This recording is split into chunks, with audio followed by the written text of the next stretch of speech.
Hello, this is Adolf. Welcome to the video lecture series on the course of building construction. Already we covered unit number 1 in the previous videos. So today we are going to start with our unit number 2, that is construction of substructure. In this unit we have 3 topics. First one is job layout, second one is earthwork, third one is foundation. Under job layout we have site clearance, job layout, and what are the methods of layout. And under the earthwork we have excavation for foundation and what are the methods for the excavation of foundation, and we have excavation for embankment. Two subtopics in the earthwork. And under the third topic, foundation, we have types of foundation, plumbing method, cofferdams, a bearing capacity of foundation soil, and under-rimmed file foundation. So this is how the topics we have to cover in the unit 2. So let's start our video from job layout. So in this video we are going to see about site clearance, job layout, what is the purpose of preparing job layout, advantages of good job layout, and what are the factors that affecting the job layout. Site clearance. This is the first and preliminary step in any construction field. So site clearance is the process of removing any obstructions like tree or plant shrubs,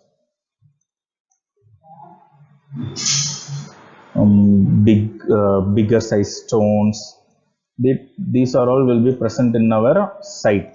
So we are going to remove that. So the process of removing any obstruction from the field or site is known as site clearance. The process of site clearance is generally undertaken as a part of enabling works carried out to prepare a site suitable for the construction. It involves the clearing the site to allow other remedial treatment or demolition work to take place before actual works can begin.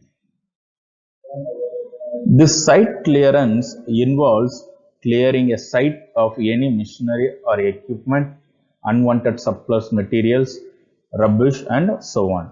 This site clearance may also involve clearing away vegetation and surface soil and leveling and preparing the ground for the planned construction works. This site clearance care should be taken to ensure that during the site clearance we were getting the correct approvals to do the site clearance in that particular place. Especially for trees, some trees have to be protected in nature, So especially we have to get a clearance from the respective personals to clear the tree from our site. Otherwise, we cannot remove the tree from our site. We have to form a site waste management plan before the site clearance begins. So before we are going to do our site clearance work on the construction site, before that we have to prepare a site waste management plan. This site waste management plan will describe how materials will be managed effectively and how it will be disposed of legally. And this site waste management plan also explains how we can maximize the use of reuse and recycling the material. So how we can reuse and the recycling the material maximized. Then if any type of waste presented on the site must be removed safely and efficiently. If you have any contaminated waste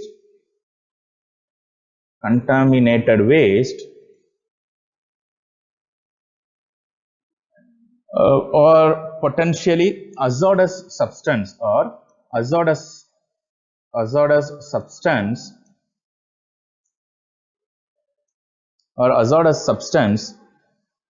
we need a professional disposal expert.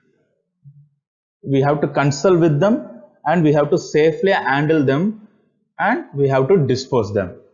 If you have any contaminated or hazardous waste substance, we have to consult with the professionals to dispose that waste.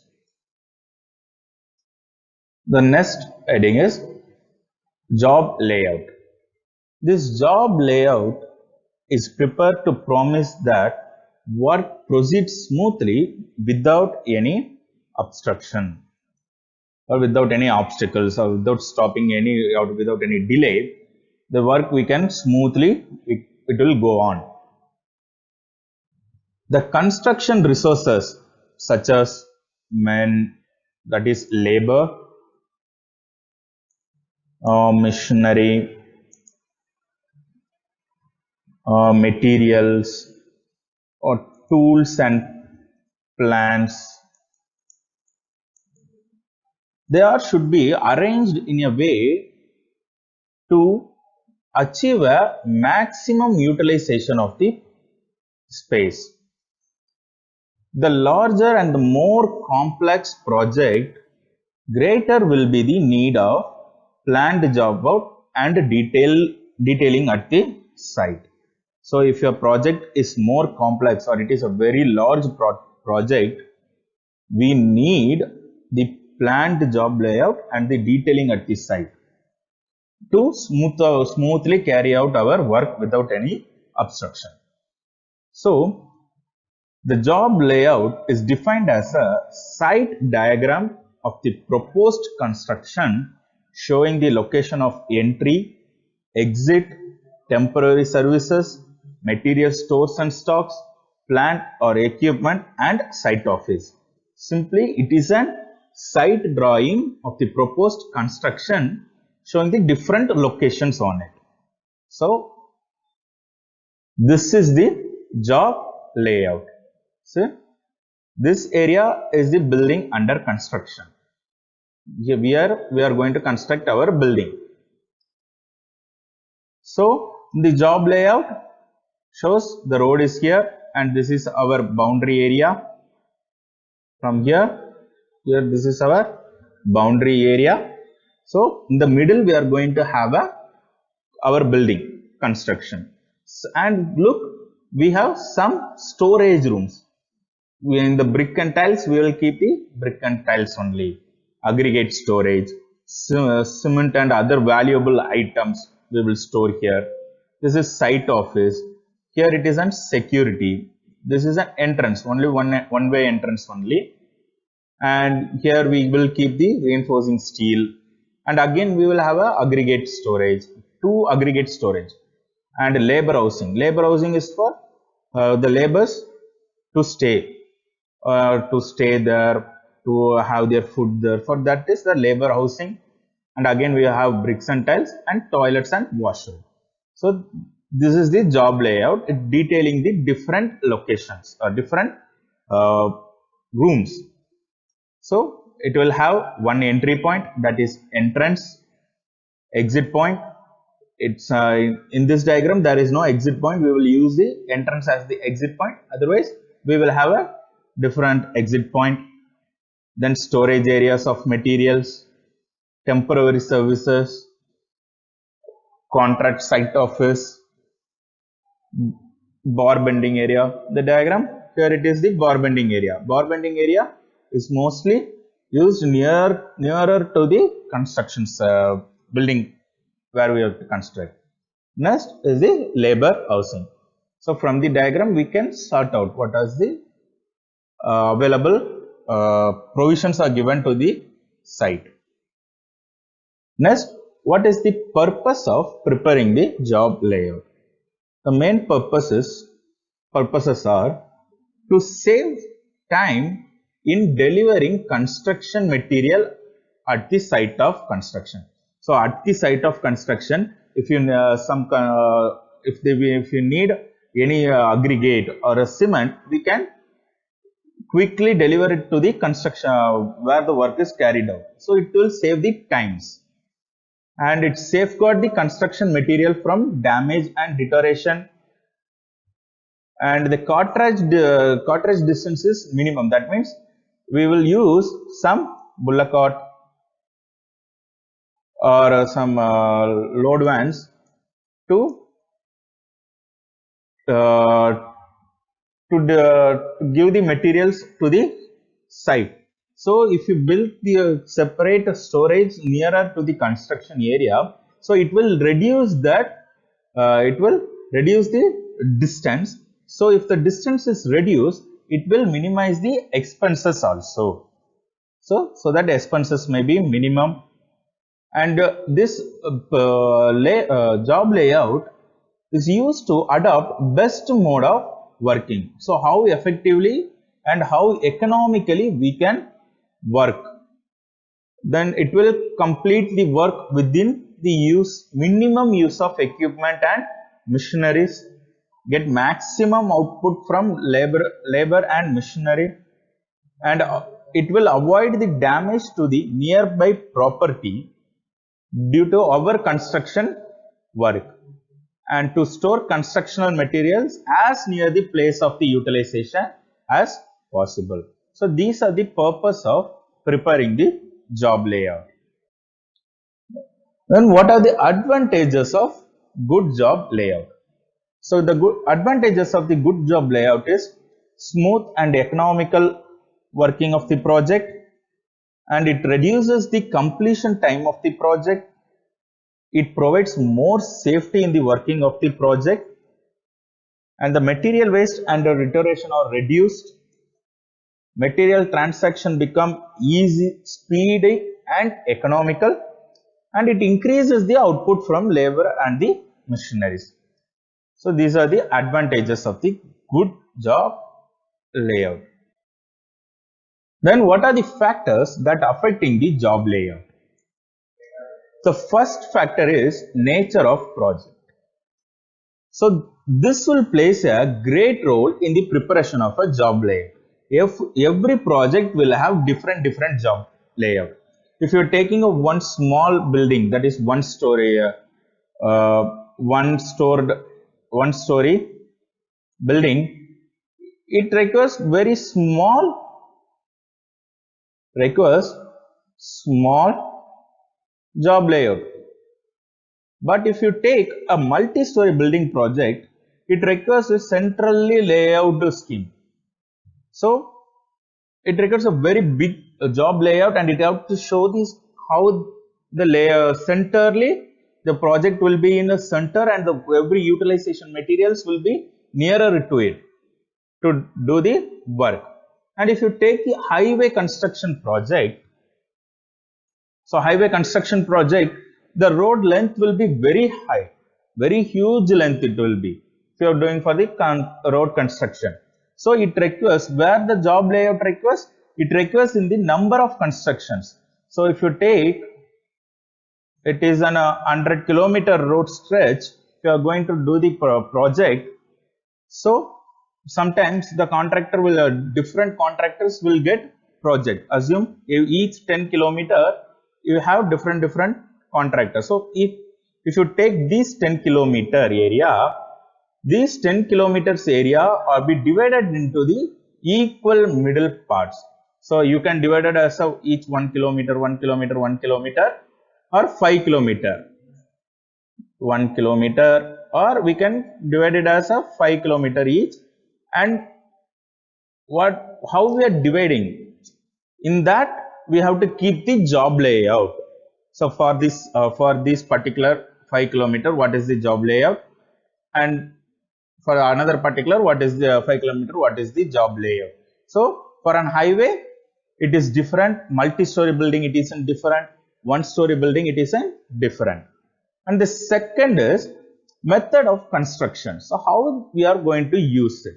So the construction can be either in cast in situ or by precast method.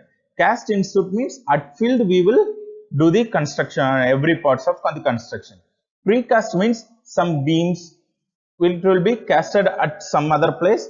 It will come and install at the site. So it will differ. If you are using the precast method, so in the job layout, we have to give the casting yard where we are going to cast our construction materials. So like beams or roofs, slabs.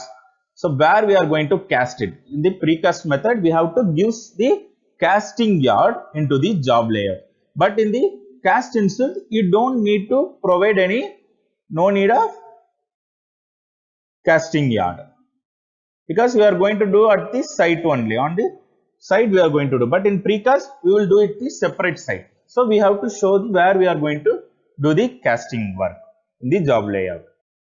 And the third one is availability of the resources. In executing a project, various types of resources such as labors, plant and equipment, materials, machineries. So these are the various types of resources we need to construct to do our project. So if our availability of the resources is very near, then we can eliminate that from the job layout. But if it is not near, so we have to give some storage place to store our material.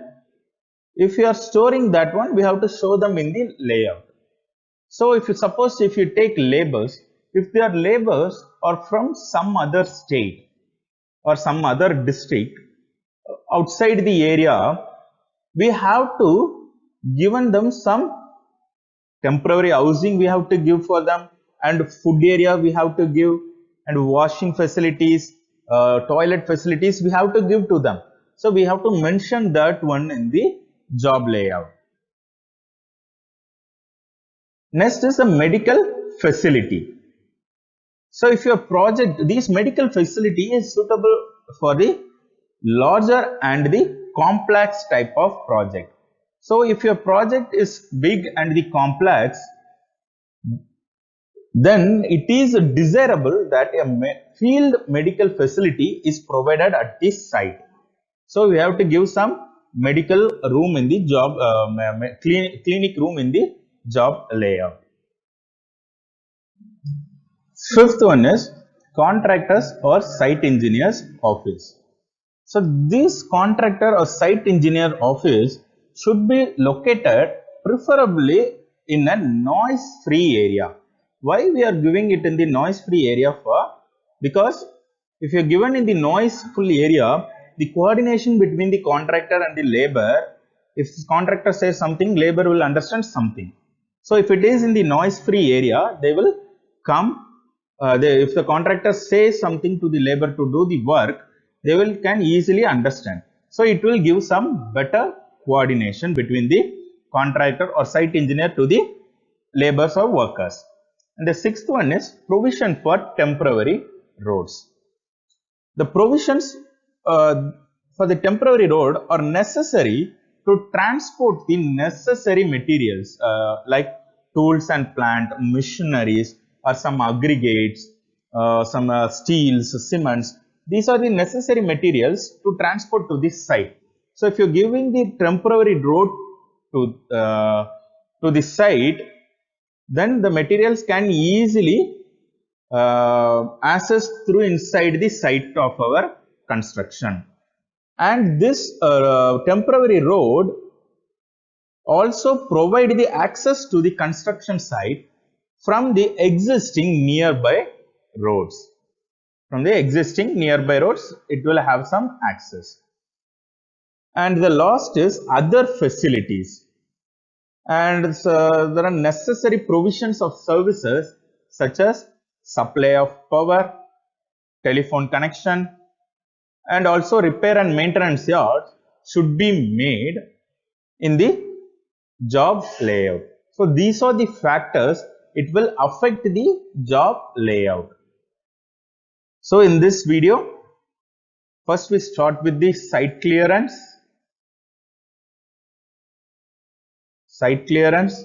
Second, we study this job layout. Then what is the purpose of job layout? Then what are the advantages? And what are the factors affecting the job layout? And in the next video lecture, we will see what are the methods used in the preparing the layout. Thank you.